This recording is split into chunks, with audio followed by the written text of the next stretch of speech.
In the criminal justice system, the men and women behind bars often have stories that go untold.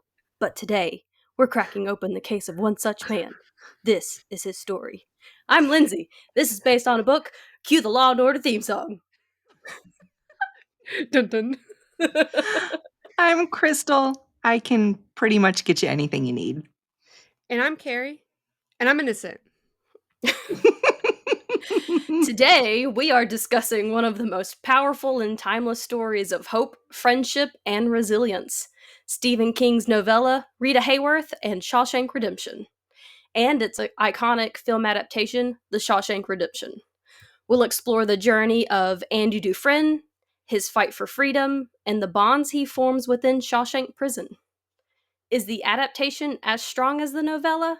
Does it capture King's vision of redemption and humanity? Stay tuned and we will break it all down. Love it. I love it. Oh, Lord. So we're going to start with our ratings and many non-spoiler reviews. I want to start with Keri. Keri, what you got? Okay, so just for the book, I'm only rating the book, doing my non-spoiler review for just the book. I'm going to give it, and I did physically read it, never seen the movie before, but I may or may not have stopped reading the book halfway and watched the movie. But I have reasons. I got reasons. So you're not innocent. Everyone's innocent in Shawshank, okay? Okay. But I gave it 3 rocks and a pebble. So 3.5. Okay. I like it. Okay. Yeah, so basically the reason why I gave it 3.5 is because in classic Stephen King fashion, he does this thing where he likes to, when he introduces characters, he gives them first, last names, and gives them full backstory, and then we never speak to these characters again. And when that happens, my brain just is like, goodbye. Like, I can't listen to it anymore. So I kept having a short attention span with the story because of that. And so I actually had to stop it. And I was like, I feel like I would really like the story. So I actually stopped it and went and watched the movie. And then I came back to the book, and actually it helped me appreciate the story as a whole more because I did that. Okay, that's But fair. I think it was the writing style was an issue for me, why I didn't love it so much. When you have such a short story and such a short novella, and you're name dropping and you're showing so much backstory for characters that they are, sure, they're significant to the story, right? But they're not going to stay with you for a really long time, at least for me personally. I just the attention span was not sticking with it. So I wasn't fully with the story the whole time. So that's for my 3.5. Still a good story though. Okay. Crystal? So I think it's really interesting that part of why you were struggling with it is because of all of the characters. And I instantly thought of that as a device for Stephen King to show us the realities of prison, that so many prisoners come in and out and you don't get a chance to know them. And yet there are that core few that are going to be there, those lifers, the 20 plus, that are going to be around forever. And so those are the ones we got to know better. And to me, he really kind of captured that part of the prison experience. For that and quite a few other reasons, I give this book 4 days in the hole. Okay. I really enjoyed this. It was quite a good read. I feel like from start to finish, we got into the mind of the narrator, Red, who didn't get a name right away, and I was panicked that he wouldn't get a name and Keri would lose her mind. Same. I was but then stressed. he did. I was stressed. He got a name, and so I was like, whoo, lucky there. So our narrator, Red, really, I feel like he really captured the I don't know, like the watching people come in with hope and lose it, watching people change through the experience of being in prison, watching how those different kinds of people change in different ways, the different stereotypes of the different people and why they tend to fit those. Like he really captured to me the whole big picture. I felt immersed in this experience too, and it was an emotional roller coaster for me. You know, the highs and the lows and the fear, because there is a lot of fear in here. This is, I know it's not one of his classic horrors by any means, but it is horrible. Oh yeah, And for I sure. feel like he really captured that. And so that like my this book made me cry more than once for a multitude of reasons. It's, you know, it's a very short story, but it really tugged at me emotionally. So yeah, 4. I give it a 4. I liked it. Okay. Well, I have to say I do agree with Crystal. I actually also gave it 4. I gave it 4 chattering squirrels. I felt like the story was really it was really well written. It was really heavy at times. It got to the point where when I was reading it, I actually lost track of time and Mhm. I forgot that it wasn't a true story. Yeah, Mhm. me So too. I did kind of like lose myself in the story. Like it was good. I liked it. I guess before we go any further, we'll let's see. There are quite a few trigger warnings for this one. I want to go ahead and go throw those out there. There's SA, violence, suicidal themes, murder, corruption, strong language, mental health issues, imprisonment, and substance abuse. If I missed any, let me know. Did you mention Again, racism? Did you mention that one? I don't I remember. didn't, That was a but that long list, but that's there. yeah, it's a It's heavy story. It's got a lot to it. and it's set in prison where all of those things tend to get highlighted. And Absolutely. so, and this was an incredibly immersive story. So yeah, if anything, any stereotype you can think of about prison, that's definitely a trigger warning that Mhm. should be out there. Yeah, for sure. All right. So, if you have not read the book or watched the movie, 'cause apparently Little hasn't, go ahead and pause us. Go do one of those things. It's a novella. It's pretty short. You can get it done. And It's join a us. long movie. It's a long movie. It Long is a long movie. movie for a novella.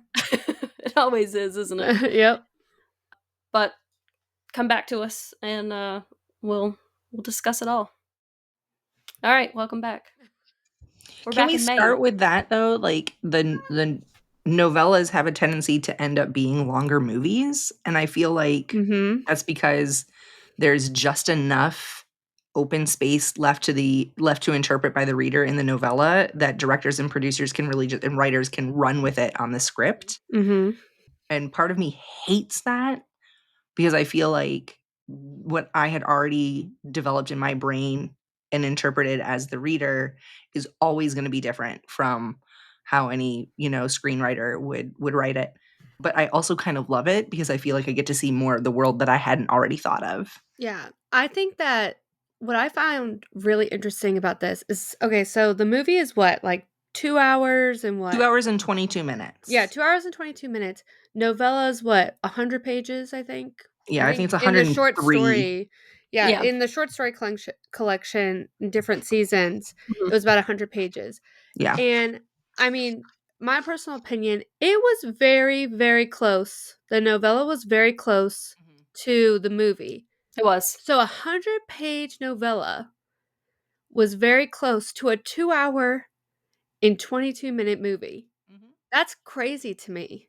I have to say, Frank Darabont usually does like a pretty spot on adaptation, Mhm. which we covered The Mist in our Yep. first October episode, and he did change the ending. Yep.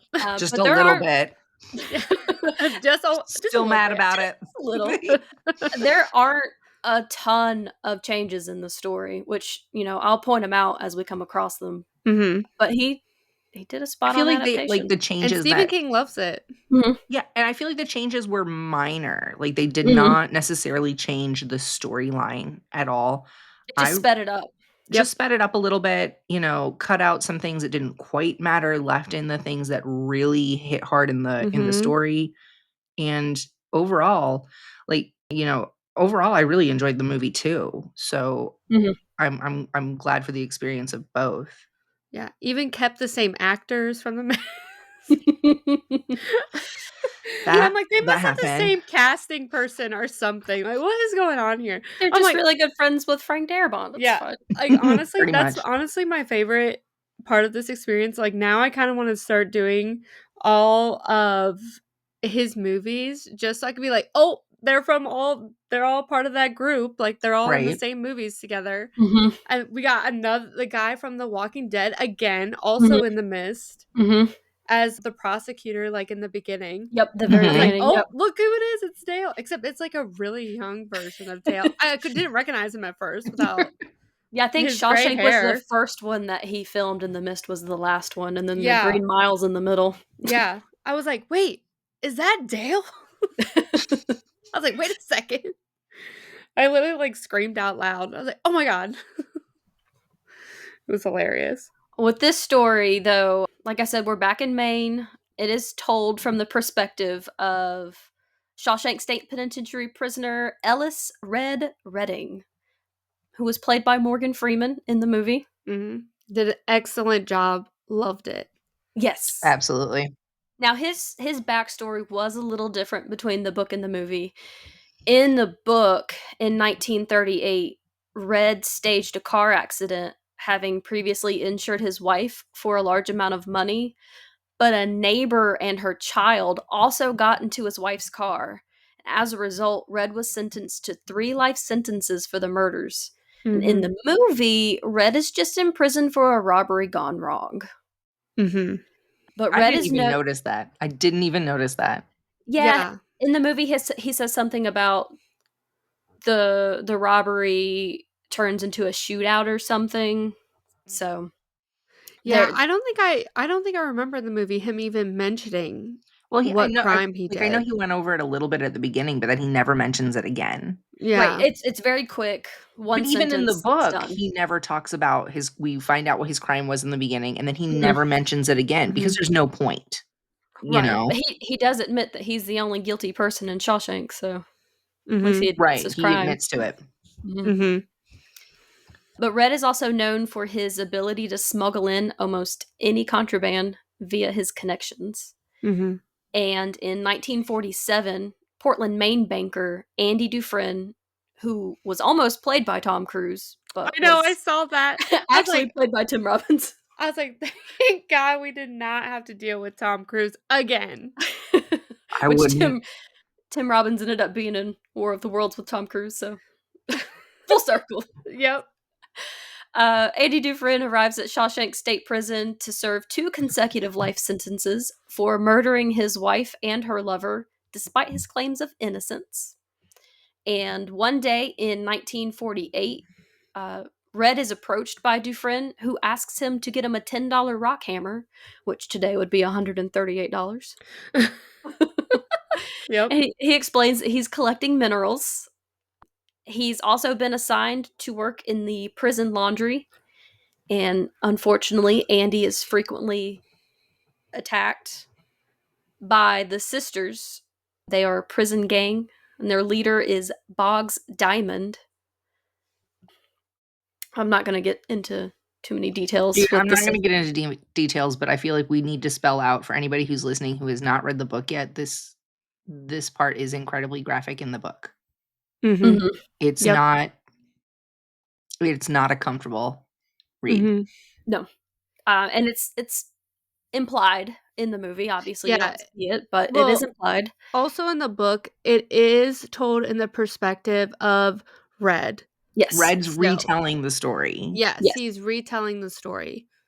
He actually in the book, it's like he's writing it down, almost like a memoir. Yeah. Mhm. Mhm. So it is again being told in the past. Much like The Yeah. Mist, what do you know? I was gonna say much like The Mist. Yeah. Yes, The common theme with Stephen King, I feel. yes. It works. Like, it's got me Yeah. hooked. Mhm. Yes. So a year after Andy gets his rock hammer, he requests a large poster of actress Rita Hayworth. Mhm.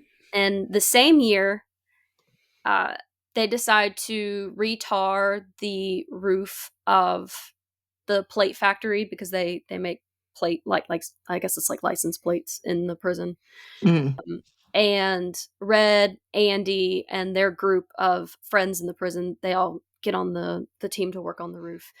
And while they're working, Andy overhears the captain of the guards, Byron Hadley, complaining about being taxed on an inheritance of $35,000 and offers to help him get the full amount of money legally without any taxes being charged. Which today, that $35,000 would be $455,000. Thanks for doing the conversion. I Yeah, wanted to, thank but you I for was that. like, no. Well, I got to the end of the book, and I'm not going to say too much. I got to the end of the book, and I saw how much money that Andy Right. leaves Red, and I was like, that's That not a doesn't lot of seem like money. much, but What yeah. would that be today? Yeah. So Right. that's where it all started, and I had to go back through. She went in the deep dive. I did. So, but like, before you say what's about to happen, Mhm. like, Andy wasn't just getting harassed by the sisters. He was just having a bad time of it altogether. And he managed to like keep his cool, remain calm. Yep. You know, he didn't cause any more trouble than what was brought to him, because in prison, that's what happens. The Mhm. guards did not give him a single break. You know, the prison gang didn't give him, the sisters didn't give him any sort of break. He was really having a rough time of it, but he didn't whine, he didn't complain, he didn't Yeah. I he was gonna just say went about people, his day. and they didn't really like, from what I remember in the book, they didn't like him that much too because he was very like very stoic, like he was very, They I don't thought he wanna, was stuck up, but he was Yeah. just trying to he's, be yeah, unemotional. exactly. He appeared like an outward appearance of stuck up, but he was trying to be like put together, Mhm. trying to keep it together as, In he was the being movie, Red attacked. even says it's like the guy with the silver spoon stuck up his ass. Mhm. Yeah. And I Yeah. laughed at that part because like it's that particular line isn't in the book, but that really sums up Yeah. how everybody kind of took him. Here's this guy with Yeah. an education, he was a banker, he comes Mhm. rolling into the prison and he thinks he's better than the rest of us. Mhm. You know? And oh my god, I just was gonna say something and then it totally just like left my mind. Oh, I remember what I was gonna say. Uh, something I really loved about the movie is they were keeping so many exact quotes Yes. from the book, exact quotes, like Mhm. almost like paragraphs Mhm. Mhm. from the book. Like I kept like saying that out loud. I was like, "Oh my gosh, they're keeping exact quotes from it. That's exactly Mhm. from like Because Stephen verbatim from the King, and book." I've said it before and I'll say it again, Stephen King writes good movies. Yep. The Yes. Yep. majority He of did his say that. books almost seem to be written with the sole purpose of becoming a screenplay. Yeah. I don't know why he Totally. doesn't just go straight to writing screenplays. Maybe he did. Totally. I don't know enough about Stephen King, but all of the books that I've read, they're just obvious. They're movie material right from the start. Mhm. Totally. And so a You're totally screenwriter right. gets a hold of it and they're like, easy peasy. It's already done for Yeah. me. Done. Don't need to add anything else. We're good. Moving on. But going back to Andy's personality, like he was even that way before he was in prison because Right. when he's on trial for the murder of his wife and her Yeah.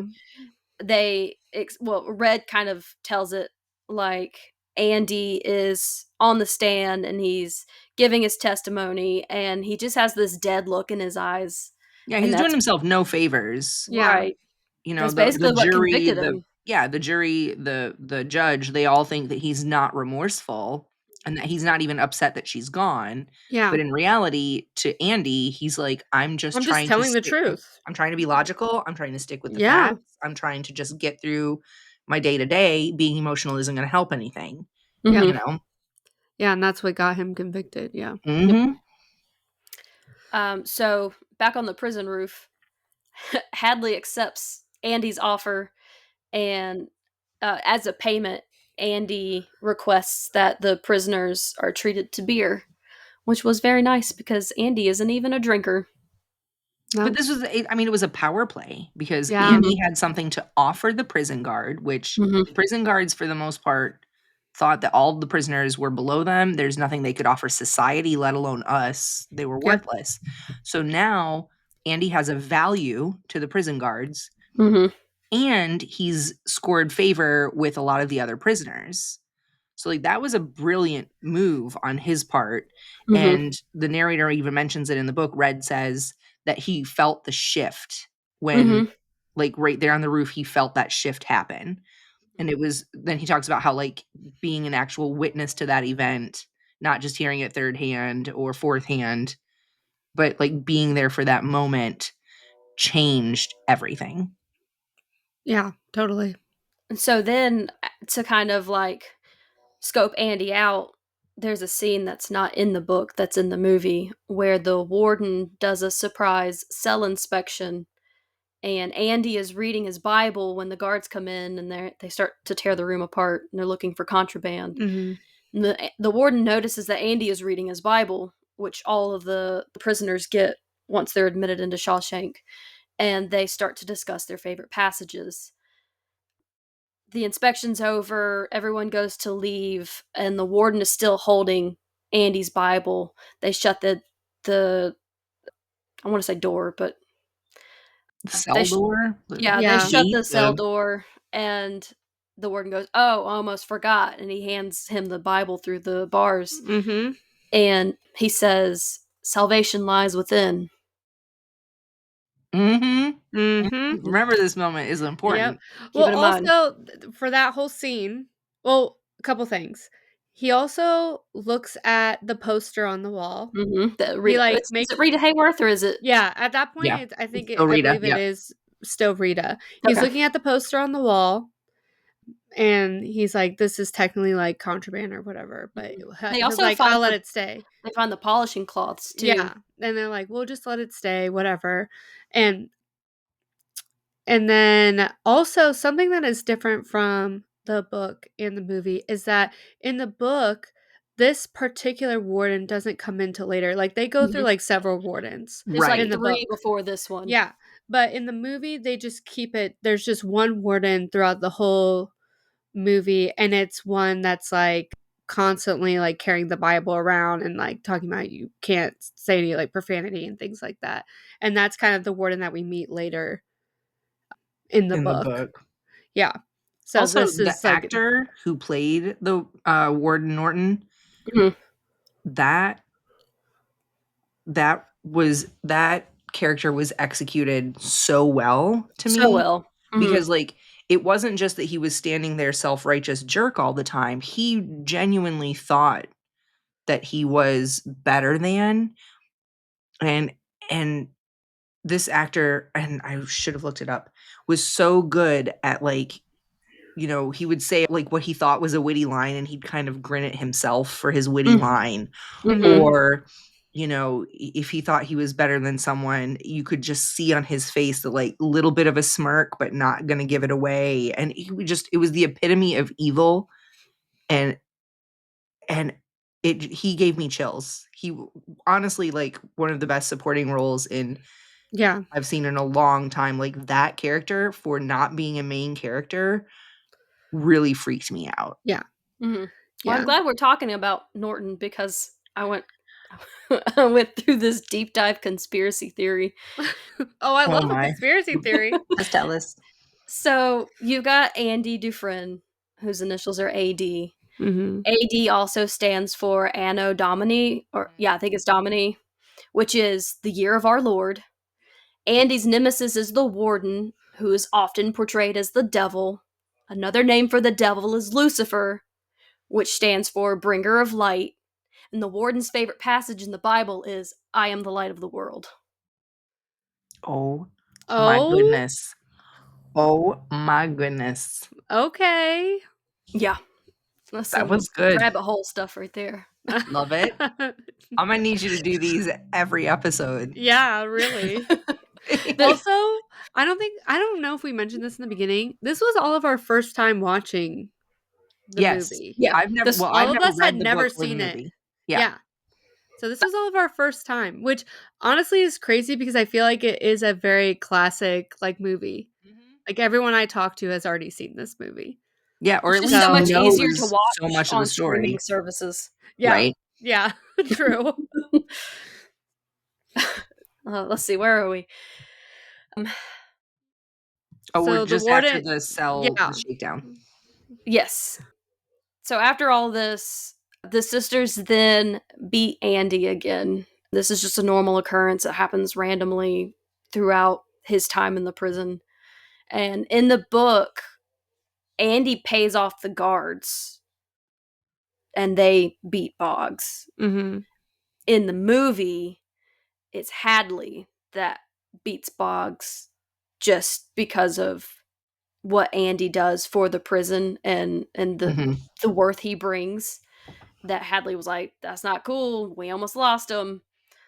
So he beats Boggs almost to death. Mhm. Yep. And he is then transferred to a minimum security hospital. And then Andy's never attacked again by the sisters. Mm-hmm. Because Andy now has become valuable Yes. to the prison administration, Yes. basically. All of them. Right. Yep. So at this point, Andy is transferred from laundry to the prison library. Mm-hmm. And this is when we really meet Brooks and Jake the Crow. Mm-hmm. So I know that this is a book, but I do want to I know a few people who have been in prison and their jobs, the jobs that they get while they're in prison, different ones are absolutely coveted. Mm-hmm. And so to go from laundry to library is a huge it's a jump in the line. It's it probably pissed some other people off. And yet in the book, Andy is again so valuable at this point that nobody even dreams of complaining about that, because in reality that would have pissed a few people off. You know what I mean? Mm-hmm. And so when that Mhm. happened, even I was like, "Ooh, he went he jumped over KP, or kitchen, jumped over he jumped over everything and just went straight to library." That's a big deal. Yeah. Mm-hmm. I don't think they made it out to be as big of a deal in the book as they should have, but it's a big deal. Yeah. That's fair. Well, he also goes from, washing laundry to money laundering, so Yeah. I was like, kind of the same, but not at right. all. Yeah. Right. So this is also where he begins writing weekly letters to the state legislature. Wow. Requesting funds to improve the library, which he hopes will better prepare prisoners for life after release. So again, Mhm. he's just looking out for everyone else. And it Mhm. does, because not only does he help the prison guards and administration with, doing their taxes or setting up trust funds for their kids or whatever, but he's also helping other prisoners to get their high school equivalency tests, their GEDs and stuff. Mm-hmm. Mhm. So he's not just valuable to the administration anymore. The other prisoners start to really respect him, not just because they've been threatened within an inch of their lives to leave him alone, but because he's actually earned their respect at this point, between the Mm-hmm. beer and then helping them, with their higher education or further education. So Mm-hmm. Mhm. And Yeah. I've grown to respect Andy at this point too. Like Yeah. as a Yeah. reader, I felt yeah, this is my guy. Mhm. Look at him doing, obviously he's still in prison. There's still not greatness and decisions that he's making that I don't necessarily agree with, but he also is trying to balance it survive. somehow and trying to survive. Yeah. He's doing a great job. So Yeah. I Mhm. always in the movie, I really liked how they showed how in the library, they, slowly had more people coming in the library, more people, learning and, coming to Mhm. him to learn more or coming to him, they're, during tax season or something. He Right. had, a whole line of people. Mhm. He started to get a desk, and then I don't know, I don't think that this is in the book. I think this is just in the movie. Yeah, it's He just in the eventually movie. gets a desk for Red where he becomes, basically his, quote, "secretary." Mm-hmm. Right. Or something to help him. The way that that's showed in the movie is, a Mhm. funny little thing for something that's so serious that's going on. And I I will I say really even in like the that. book, there were a handful of lighthearted comments Yeah. and moments to break up the heavy nature of the subject matter. Yeah. Mm-hmm. It was Yeah. pretty nice. But yeah, the movie did I that like really that. well with, like, the library kind of growing, and then suddenly Yeah. there were a Mhm. couple more tables in there, Mhm. and yeah. Because it starts with, I think, with one of the guards, like, or they bring him in and he's like, Here's the guy." And he's like, "I wanna set up, like, a trust fund for, like, my kids." Mhm. He's like, "Alright, well, let's get started." And that's, like, kinda how I, like, get Mhm. started, Mhm. where And poor he's, like, going Brooks, to the guy who was the library like, the head of the library before, who's also a prisoner, Mhm. Yeah. he's what they call a lifer. Like, when the first day when Andy comes, Brooks is like, "Okay, well, let me give you a tour. This box of books is the Reader's Digest, and this box of books Yeah. is the comics, and this like, they're just boxes kind of piled on the floor Mhm. of a spare like, what looked like some sort of broom closet, you know? Mhm. Yeah. And in the And it was book literally a storage closet. Yep. yeah. Yeah. So, like, the fact that we see in the movie that from the closet of and pile of books to, like, actual shelves and a desk and some tables, and we kinda see the library growing and growing. Yeah. It was really cool. Yeah. I'm glad you brought up Brooks because at this point in the movie, Brooks is paroled in 1954 after serving 50 years. This part makes me so I was sad. gonna say I cried. I cried. I cried in the book and in the movie. In the movie, he almost, like, attempts to, I mean, he tries to almost kill, like, one of his friends. Mhm. Mhm. To stay in prison. Yeah, and I feel like, I mean, I don't know how, what do I know, you know? But I feel like these kind of things happen where people want to stay because they don't know how to live outside Mhm. because they've been there for so freaking long. Mhm. You're And exactly right. I got very emotional at this part. I This part kinda killed me. I have a personal connection. Like I said, I know some people who have been or are currently in prison, one of which is in for a very long time. And when we do talk, one of the things that we talk about is what it's gonna be like to ever get out, and will they be able to take it? Because they went in Mhm. when they were young, and they'll probably be there until they're near 40, and, you know, they never got the opportunity to kinda learn those life skills that you need of living on your own, and usually, your friends and your family would help you with that, but what do you do when you've been gone for 20 plus years? In Brooke's case, 50 years. You Mhm. probably don't have parents around anymore. Your family, if you had one to begin with, has probably moved on with the majority of their lives, and now you don't even know how to use the technology that's out. Yeah. You don't know how to go get a job. You don't know where to start, and that can be really Mhm. overwhelming. And I know from the people that I talk to that are currently in prison that that's something that they think about when they get out. Like, getting out is just as scary as going in at that point, Mhm. you know? And so when I saw Brooks do that in the movie, I started to cry because I started to think about my friends. And Yeah. it's a very scary thing. But it's a very real thing. That's definitely something that happens. Mhm. That wasn't just for the sake of the movie. Yeah, Yeah. unfortunately, since Brooks has a hard time adjusting, he tries to get a job, he's living in a home, he's trying, but he's always afraid, and it becomes too much, and he hangs himself. So yeah, that was heartbreaking, and then in Yeah. the book, they don't it doesn't come up in the movie, but in the book, they say that Jake the Crow, whom Brooke raised his entire life from when he was a baby bird to a Mhm. grown crow, they find him in the yard, and it looked like he had starved to death because, much like Brooks, he couldn't fend for himself outside on his own. And I will say that crows can live a very long time. They're not like the birds that only last like 3 or 4 years. Crows can live 15, and I'm pretty sure they can live to be like 25 too, like 20, 25. They can live for a very long time.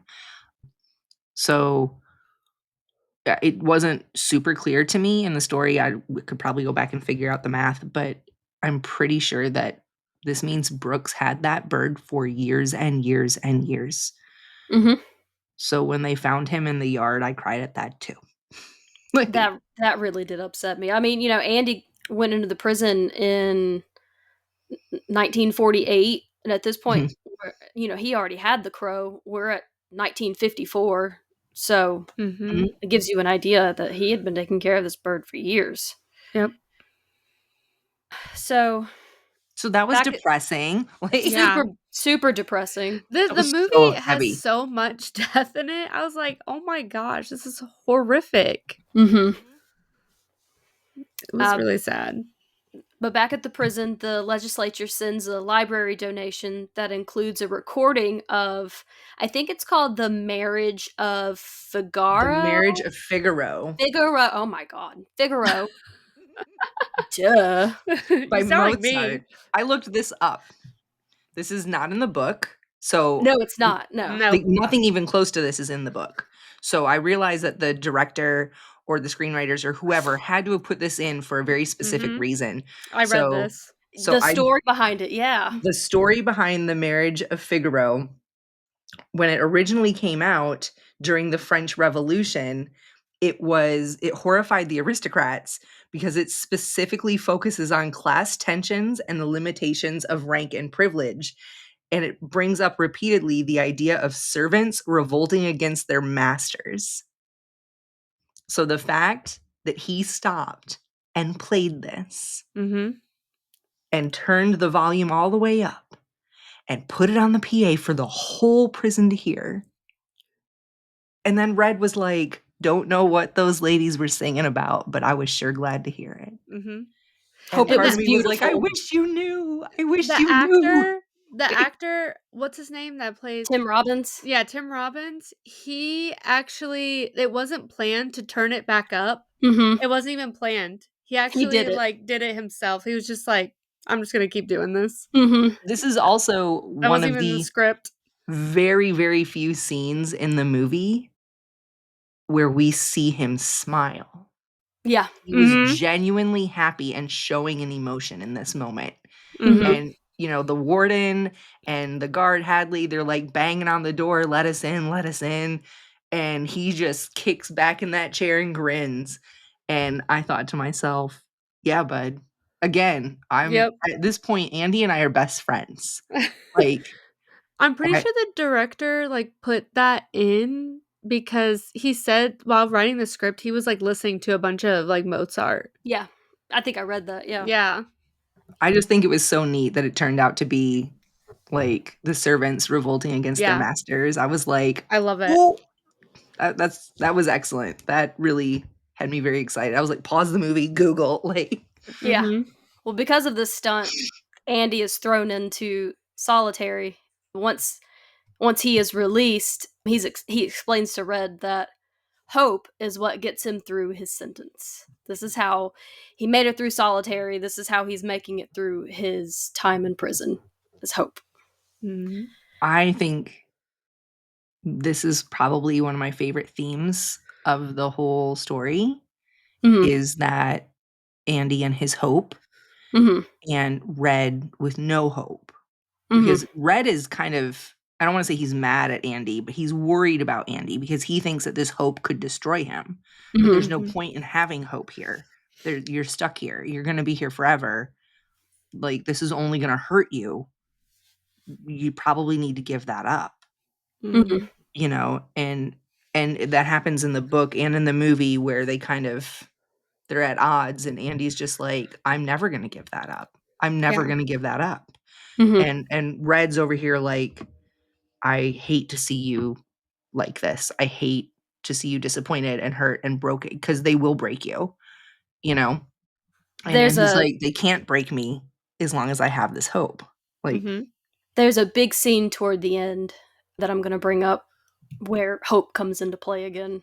But hope is definitely the theme of this book and movie. Yeah. Another scene that's in the movie that's not in the book that I actually really like, it comes up now, is the library received a donation of books, and one of them is The Count of Monte Cristo, which is also about a man falsely imprisoned who escapes after spending years digging a tunnel. Yep. Yep. I love that scene. But this is also really clever. A part of this is kind of, I think, in the time frame where within the the movie versus the book. In the book, Andy never gets a roommate. This is one of those things that he has somewhat negotiated with the administration. I'll keep doing your money laundering. I'll keep doing your taxes. Does I he don't have want a a roommate roommate. once? He does get one And roommate then in the he book. ends up getting one roommate. Okay. Yeah. And that roommate is only there for 8 months, and it's only because that prison at this point is super overcrowded and there was no option, right? So it's one guy. He seems a pretty chill dude. And Red asks him later, after he's no longer a roommate with Andy, like, what was it like being a roommate with Andy? And the roommate's like, you know, he seemed cool. He was a chill guy. He was a nice man. He was a little peculiar. Like, he didn't want me to touch his stuff, but he was nice. He didn't judge, you know. And then he was like, it was just always drafty in there. He was a nice man, but it was a cold room. It was a drafty room. Put your thinking caps on. Boop, boop, boop. And it was in like, this is like, I was already kind of starting to put the pieces together, but this is when I was like, I already know what's going on here. Me I having already no know. idea. Why do I Clueless always have detective. no Clueless idea? detective. I never have any idea what's going on. The clueless detective strikes again. Yeah, the clueless detective is back. That's my new nickname. It really, we're gonna put it on a t-shirt for everybody. Oh my gosh, can we? That's my new Yes. sticker. Yes. It's your new sticker. Perfect. Okay. Write it down. So at this point, it's 1963. And Norton begins exploiting prison labor for public work. And he's profiting from undercutting skilled labor costs and receiving bribes.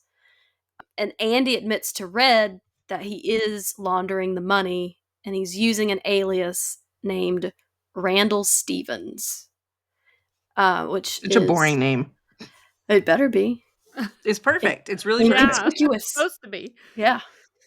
Which is a little different from the book, but we'll get into that a little bit later because it's kind of out of sequence between the book and the movie at this point. Mm-hmm. In 1965, Andy meets Tommy Williams, who is a young prisoner incarcerated for burglary.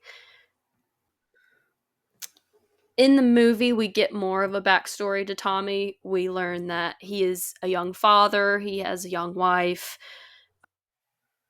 In the book, the wife wants him to better himself and get a GED. In the movie, he kind of, I think he's, Well, Andy makes fun of him and says, I think you need to find a better line of work. yeah, Because he admits to like having been in and out of prisons and jails all over New England because he keeps getting caught.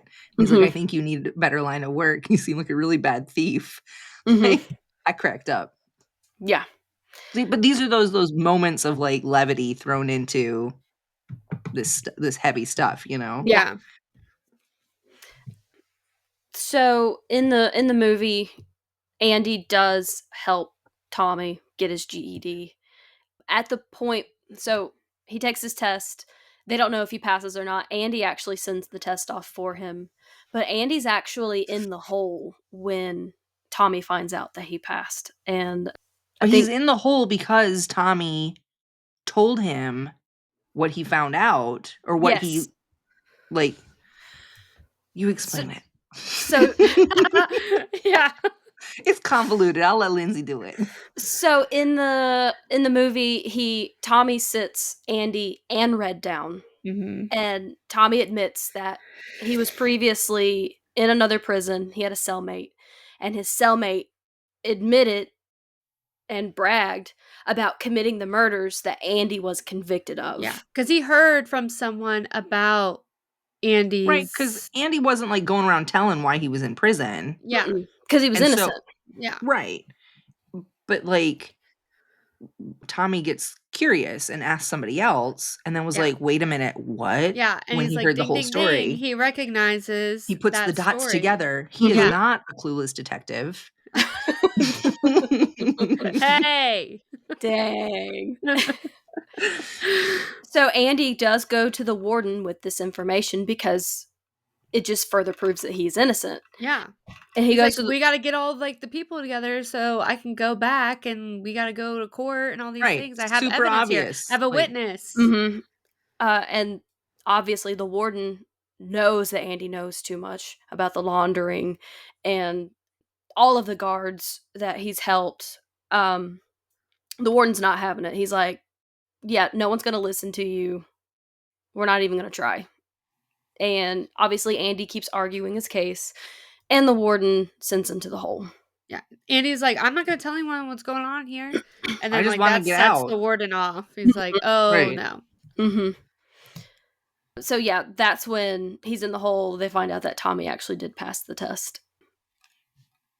This scene gets a little sad in the movie. Here's the deal. In the book, let's talk about the book first.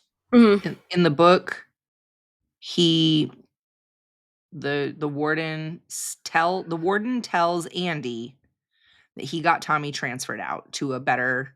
Mm-hmm. He got transferred to a low minimum security Mm-hmm. prison that has like furlough weekends and stuff like that. So like made it sound like you can't talk to Tommy anymore. I got rid of him, but Tommy's in a better place. Like, Mm-hmm. you know,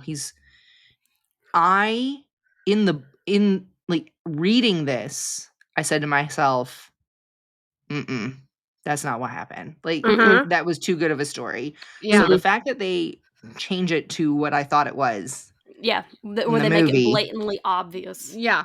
Well, Totally. Toward the beginning of the book, when they're talking about the other wardens before Norton, they mention something about the graves that the guards dig. The midnight burials in the forest kind of thing. Yeah. I think that kind of alludes to it, which Norton, Yeah. it mostly stopped when Norton took over, but Right. it was there. Mm-hmm. But in the Yeah. movie, they make it very obvious. But Tommy is lured outside the prison gate by the warden, and the warden asks if he would testify in favor of Andy. And he's like, yeah, of course. And Hadley shoots him. Yep. And they frame it to make it look like he was trying to escape. Yep. And this is why you never speak to a cop without a lawyer. This is why you can't trust your prison guards. You need to talk to a lawyer first. This is why you always have witnesses around you and you don't step outside the prison gates alone. Like, I mean, I get that it's a story and it's a movie, but we all know of atrocities that have happened in the news. We all have stories that we've heard from friends in the line of work that we do. We've seen documents that show these types of things. Like, you just can't talk to the cops or any form of law enforcement without a lawyer. Yep. Like that. And this is like, and I mean, again, I get it's a story and I get it was set 50, 60, 70 years ago. He should have never gone to the warden with what he knew. He should have instantly asked for a meeting with his lawyer. Instantly. Mm-hmm. Mm-hmm. He like, and I was like thinking about this because he's very like meticulous about like the things that he does. I feel so. I feel like this was like a moment of just like having so much emotion about.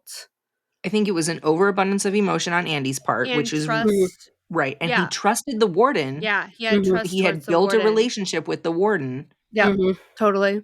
That's exactly what I was going to say. And the warden was never going to see him as a human. No. Was never going to see him as a person or someone worth any amount of dignity. He was always going to see Andy as a tool, Yep. as a pawn in his schemes. Exactly. And this is like, I was devastated. Again, Andy's my bestie at this point. I was devastated. Like watching him, because even I'm screaming at the book, like, do not tell the warden, do not tell the warden, do not tell the warden. And of course, that's what he does. And I'm broke my heart. Absolutely broke my heart. And then the same thing with Tommy. I was like, why are you stepping out that gate? Why are you stepping out that gate? Do not go out that gate. And you can kind of see it in Tommy's face. He's like, because when he's being led out there, he's like out here. And the guy's like, that's what the warden said. And he's like, okay. And like, nope. I know. Broke my heart. Totally. While at this point Andy's in confinement, he refuses to continue doing the accounting, but he does comply because Norton threatens to worsen his living conditions and destroy the library. Mm-hmm. At this point in the book, though, it's October 1967. Andy tells Red about Peter Stevens, which is a pseudonym under which Andy has sold off his Yeah. assets before he went into prison and invested the proceeds. He also had a guy working on the outside for him who... Yeah, his buddy. Yeah, he I think he has died at this point. Yeah. So he's no longer there. And at this point, Andy is just hoping that everything is still there, the money's still there. Again, hope. Yeah. Also, something that's I think there's a big difference between the book and the movie at this point in the story. As in, like, Andy's emotional state at this point. At least my interpretation of his emotional state in the book. Yeah.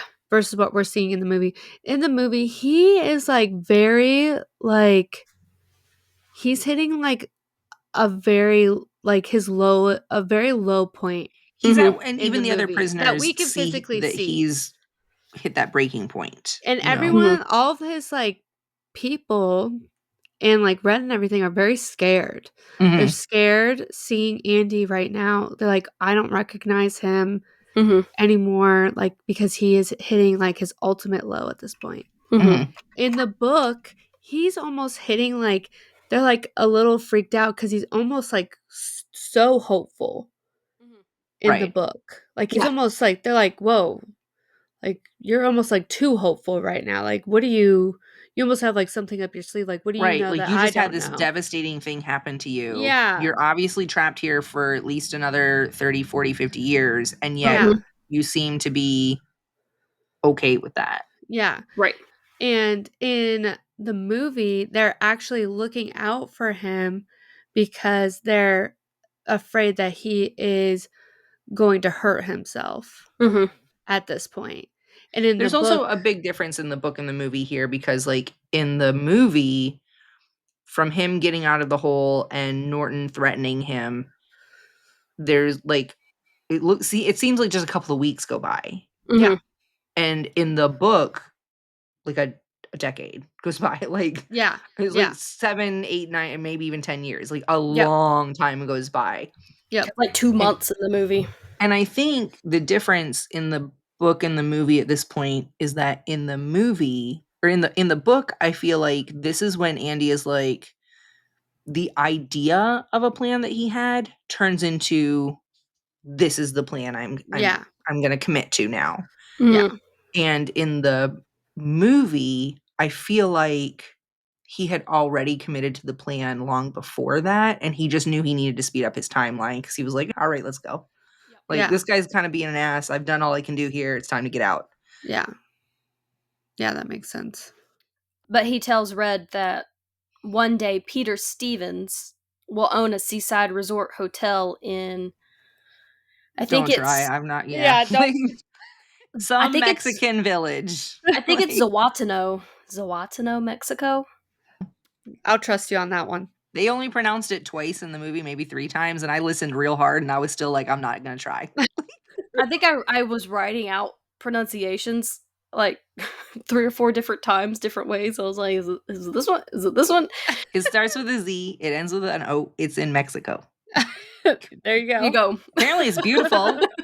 Yeah. It's on the west coast of Mexico, along the Pacific coast. Mhm. Yep.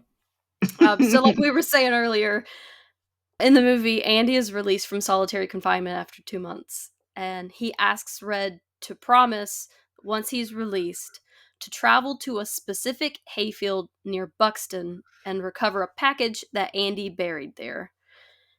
This is, like Keri was saying, this is where Red is really worried about Andy's mental well-being, especially when he learns that Andy has asked a fellow inmate for a rope. Mm-hmm. And in the movie, at the next day's roll call, the guards find Andy's cell empty.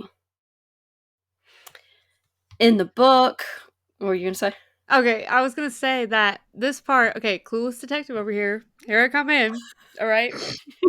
So I was watching it with my family because this is like a common occurrence now because they love seeing my reactions to these films that apparently everyone and their mother has seen. And I was like, "Oh my gosh, please," because at this point, like, so many people have died, and I was like, "I cannot see another death, and if this poor guy dies," because, like I said, I stopped halfway through the book So you didn't and went and know. watched the Okay. movie, so I Okay. didn't know the ending. So when I was watching, I was like, "If this guy is dead, I'm going to lose my freaking mind." And I was like, "Oh my gosh, where is he? Where is he?" Like, I was, like, yelling out loud. I was like, "He's gone, like, how is this possible?"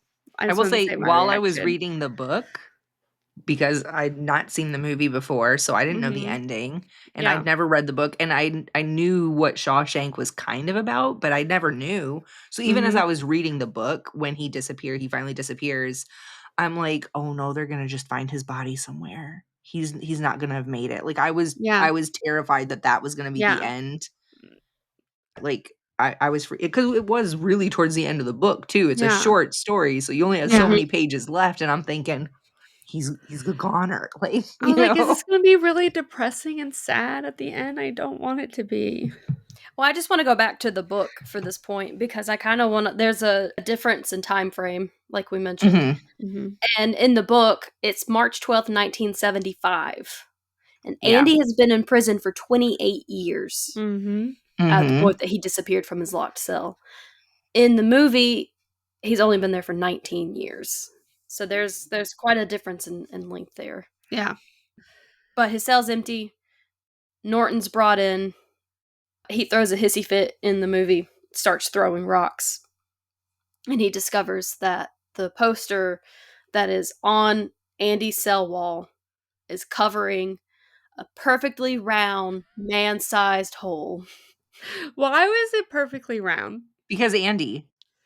Like, it Because was Andy. literally perfectly round. Like, you don't need to make it just go. Just go, go, go. You don't need Andy to make was it so perfect. precise in everything he did. There was no way his escape attempt was going to be anything other than perfect, And what did they artistically say? and logically. Like And what did they say at the very beginning? They said when he got his, like, the rock pick Rock hammer. the the rock rock hammer. yeah, the rock hammer, he said whenever he asked for it, I'm pretty sure Red made a comment how long it would take Mm-hmm. to Like dig a he was like, hole with a you're rock gonna it's hammer. gonna take you 600 years to dig your way Yeah, out of here Mm-hmm. with yeah, that, you know. And Andy 600 years. Dufresne did it in the movie in less than 20. Yep, yep. Mhm. So, yeah, Andy used the rock hammer to slowly chip away a tunnel through the wall. Mhm. And in the movie, this is where the rope comes into play. He used the rope to escape through the tunnel and the prison sewage pipe. Well, and he tied, and I love how they explain this in, or they show this in the movie, but they didn't really explain it very well in the book. In the movie, he had been doing all these favors for the warden because, Norton thinks that he's got him back under his thumb now. Mm-hmm. So he's like, polish my shoes, take my clothes down to the laundry and get them dry cleaned.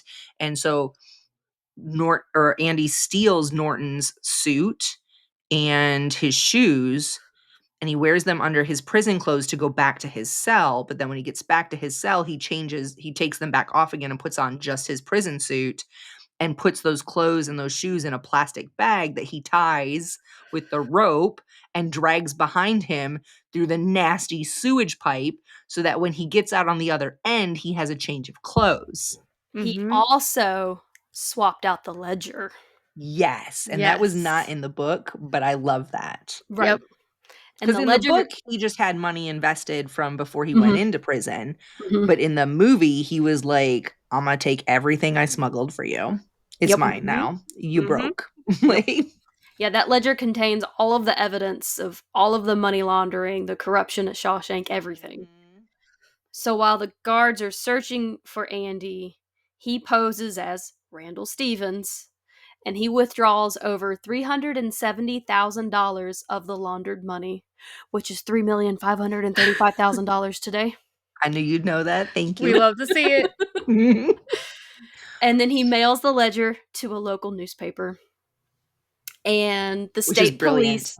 Yes. Loved that too. Mm-hmm. Yes. Again, that part didn't happen in the book. In the Nope. book, Norton ends up just quitting because he could never catch Andy, and he feels like he's kind of a broken man that this jerk got one over on him, so he ends up quitting. Mhm. And that's that. He goes away and a Mhm. new warden comes. But in the movie, he gets what's coming to him. And I like Mhm. that. Mhm. The state police arrive at Shawshank and they take Hadley into custody, which, if you noticed in the movie, when they take Hadley, they're reading him his Miranda rights. The year that all of this happens in the movie is the year that the case occurred. Was it Miranda Miranda case. versus Arizona or something? So they were just having to read Miranda rights for the first time. So they didn't have it memorized. So they were having to read it from the paper. And they actually had that in the That's movie. awesome. Oh, that's cool. They read him his Miranda rights. But Norton checks the safe and realizes that the ledger has been swapped. And in its place is Andy's Bible. Inside of Andy's Bible, Mm-hmm. he wrote that the warden was right. That salvation does lie within. And then there's an outline of the rock hammer. The cutout of the rock hammer. I Oh my love that. gosh. That It's was such a perfect. perfect tie-in. I loved that. That was beautiful. And then, like Crystal was saying, Norton does not resign like he does in the book. He actually commits Takes the suicide coward's way out. to avoid Which I arrest. don't usually say that about people who hurt themselves or harm themselves. But in this case, it's exactly what that was. Yeah, he didn't want to answer to any of his crimes. So, yeah. 6 months later, in the book, after Andy's escape, Red receives a blank postcard from McNairy, Texas, which is a tiny town near the Mexican border. And he surmises that Andy has crossed the border from that point. And in March 1977, Red is paroled. And he also has a difficult time like Brooks did. He's trying to adjust. Go ahead. I love what he said to the parole board, because at this point he thinks he's never going to get paroled. Mhm. And so he was just Which kind of is like, just in the movie. it's Yeah. just in the movie. Yeah. But I really love that, because he was just like, if I don't know if I'm going to give you the answers that you want, but if you're asking what, do I regret what I did? I regret it every single day. And if I could go back in time and talk to that young, stupid kid who did this, I wouldn't have done it. But right now you're just wasting my time. So if you'd stamp the paper and let me go back, like, that would be great. Mhm. And they He said, release him. approved. Yeah. In the book, he just goes for this one parole hearing and he's accepted and he gets out. In the movie, he's actually rejected twice. And his first rejection, when he walks into the parole room, the people on the board, they're like, They're I all don't old white dudes, basically. I don't remember exactly what's said, but it's something like, sit down. And then he goes again. Yeah. And again, they're just like, sit. And then his third Mhm. parole hearing, they're like, please have a seat. And they're younger people, and there's a woman, so like the parole board is like a completely different, turned Mhm. over entirely group of people. Also, Which he'd been there at this point for what, 40 plus 40 years? 40 years, Yeah. I think. Yeah. The picture that they used in his mugshot is actually Morgan Freeman's youngest son. Oh, I didn't know that. Oh, really? Because they wanted the character to look Right. like a young Yeah. Red, so they Yeah. just used Morgan Freeman's son. So, I actually knew that before I even watched the movie. I don't know why. Little things we hear and they stick with us forever. Yep. Apparently. So Red is out of prison now, and he's having a difficult time adjusting to life outside of prison. But he remembers his promise to Andy, and he visits Buxton, and he finds the cash that Andy has hidden there. And there's a letter that invites him to come to Mexico. And there's also $1,000, which today is $5,202.99. So the perfect Okay. amount to just slowly take your time getting to Mexico. Mm-hmm. Yep. Perfect. So Red violates his parole and he goes to Mexico. Mm-hmm. This is kind of basically where the book ends. But in the movie, Red does find Andy in Mexico on a beach, and they're reunited, and they have their little friendly embrace. I was gonna say they run on the sand towards each other. They do. They run They have towards their each other. slow motion They run. start out walking, and then as they get closer, they kind of speed up a little because they're both very old men at this point too. Yes. Like, I think this is how the book ends. I like this whole like ending paragraph, so I It's kind of so want to read perfect. it. And Morgan Freeman does like do this word for word in the movie. Yeah, he's like, Mhm. I hope Andy is down there. I hope I can make it across the border. I hope to see my friend and shake his hand. I hope the Pacific is as blue as it has been in my dreams. I hope. I got goosebumps. I know, it's That was so I good. might tear up. That was so good because again, the theme of the whole book is hope, and through the whole thing, Red's like, "There's no point in having hope." And not only does Andy continue to keep his hope through the whole thing, but he Mhm. had enough hope to spread it to other Yeah. people. And Tommy got that hope, and then Norton took it from him. Mhm. And I think that's when Andy snapped. And to see that he was able to give that to Red, even after all those years apart, that Red was still there, and that he left that little letter that said, "I hope you made it. Come on down."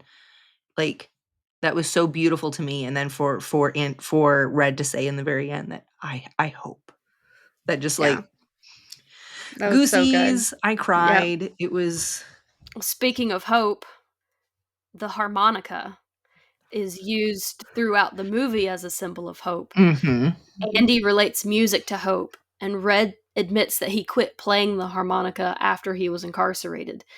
And then I think on his second parole rejection, Andy gifts Red a new harmonica to Mhm. renew his hope. When Red breaks his parole to find the cash that Andy had hidden, there's a specific tree that he's looking for. Once the tree comes into focus, they add a harmonica to the music in the soundtrack to kind of emphasize the hope. Oh I didn't my notice the gosh. harmonica, I but did I did not notice the notice shift that. overall in the music. The soundtrack for this movie, the score for this movie was So good. beautiful. Mhm.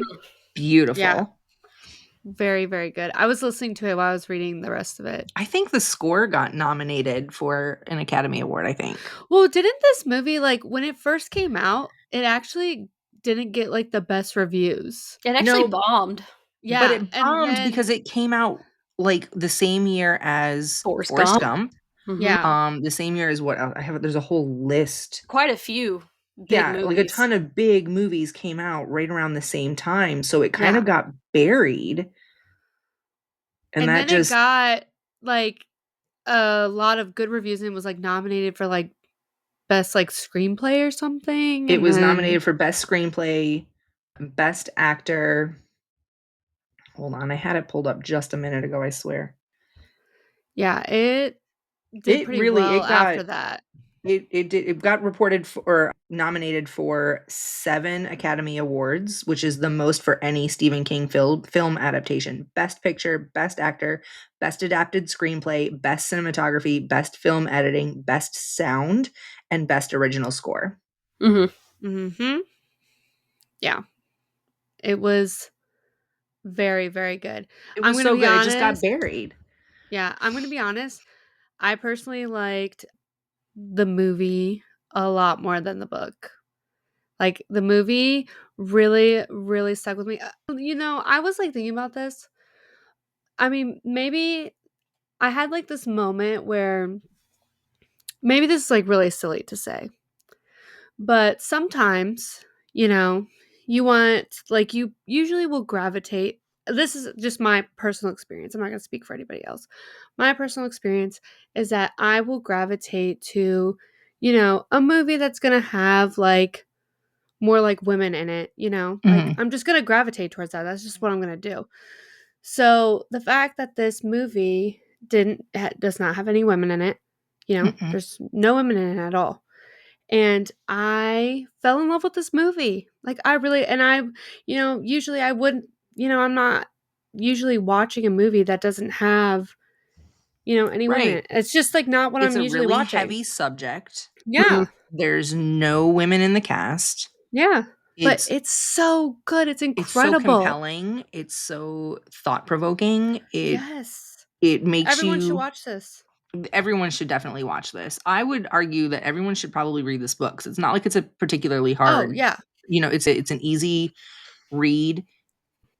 Literary-wise, it's not like there's a bajillion and a half, like,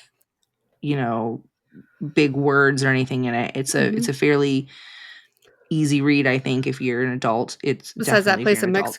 Mexico. Except that place in Mexico. I can't pronounce that. Except Lindsey trying to say Figaro. It happens. When you see it written down, you might have heard it 1,000 times in your life, but when you finally see something written down, it's definitely different. And I was like hearing it in my head too. The Figaro, Figaro, Figaro, Figaro. Exactly. Wait, Lindsey, which one do you like more? Do you like the book or the movie more? I have to say I do like the movie more just because it does have more of the lighthearted scenes that you kind of need Mhm. Yeah, to bring your totally. spirit back up. But honestly, I'd say read it once and Yeah. watch Read it it maybe 3 once. times. Yeah. Totally. I will say I loved both probably about the same. This is probably a story that I will reread. I will probably watch the movie again. But specifically as someone who advocates for prison reform on the regular, this is a story I wish more people would read because it's not overly far-fetched from some of the experiences that the people that I know have told me. I'm not gonna sit here and say, "This is just like prison." I've never been to prison, so I'm not gonna try and claim that I understand that. But from the people that I do know who have experienced prison, this isn't that far off. It's older. It tells the story of from the 30s, 40s, 50s, 60s, and 70s, but not a ton has changed. And I think it's a real eye opener for a lot of people because a lot of people don't like to think about what happens in prison. It doesn't affect them, so they don't want to think about it. And I get that. It's really easy to distance yourself from someplace you think you don't belong or my loved Yep. ones would never or whatever. Those people aren't really people. They're not human. They're just criminals. And like that's not really how it is. And this is something that I think more people should have their eyes opened to so that we do humanize the Totally. actual humans that are in these systems.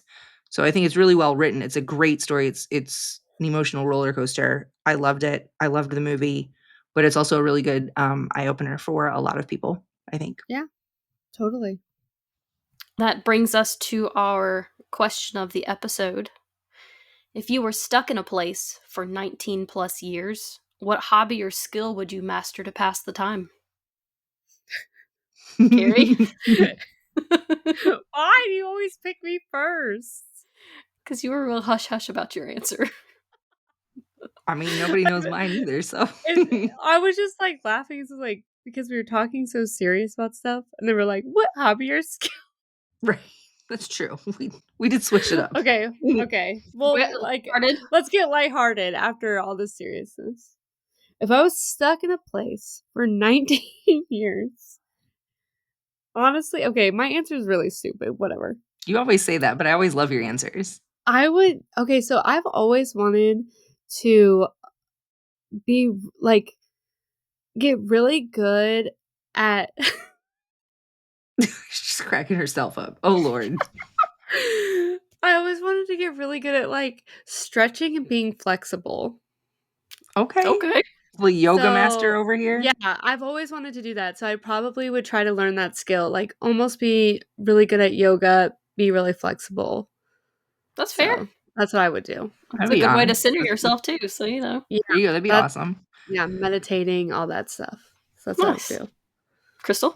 I think I would try to get assuming I had access to a library, I would probably read books on engineering and tunneling and get my ass out of there.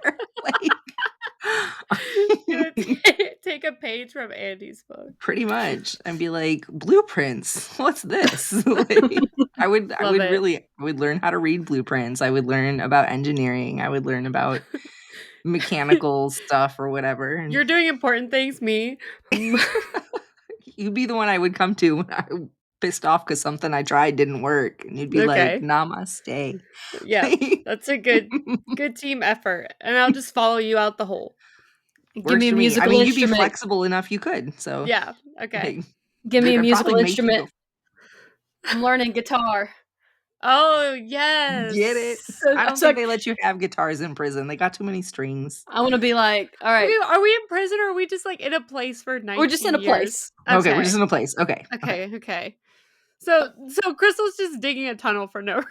She's stuck there, though. I did say stuck. Okay. She did say stuck. Okay. I'm learning guitar. This one's Wonderwall. Oh my gosh. Why did you not learn how to play that Riptide song that everyone was learning on the ukulele and guitar for a while there? Like, I don't ever want to hear that one again. Okay. It was such a good song. It definitely got ruined for me. So it did. Wait, are we stuck together or are we in our separate? We've got to be together. Yeah, we have to be together. Okay. So we're together in this place. We listen to Lindsey play Wonderwall. Like, I'm gonna really need your namaste at this point. All right, wrap it up, Lindsey.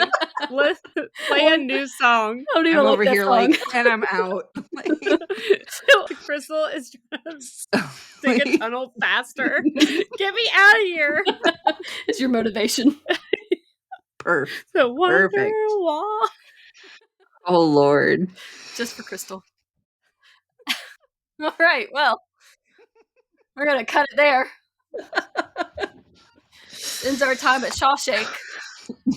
Check out our show notes for more information on what we discussed in this episode, including the question of the episode. Don't forget to follow, rate, review, and download our podcast on Spotify and Apple. Check us out on social media. We have Facebook, Instagram, TikTok, and YouTube. This is where you will find our reading schedules, sneak peeks, and bonus material for each episode. Join our book club and read along with us. Send us your recommendations for adaptations that we should cover through our book adaptation submission form. As always, thank you for joining us, and we hope to see you in the next chapter of Based on a Book. Bye. Bye.